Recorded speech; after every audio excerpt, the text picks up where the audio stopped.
Good morning guys, in front of me is Samsung Galaxy A30s and let me show you how to play dark dim. First of all, find and select settings.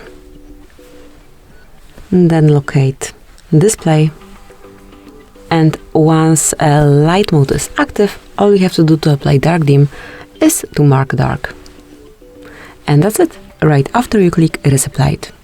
You can also manage some settings. To do it, just click on dark mode settings, and here you can either turn it on as scheduled, and here select the hour, so you can either make it active from sunset to sunrise, or it can be on at custom hours, or you can also manage here adaptive color filter just by using this indicator.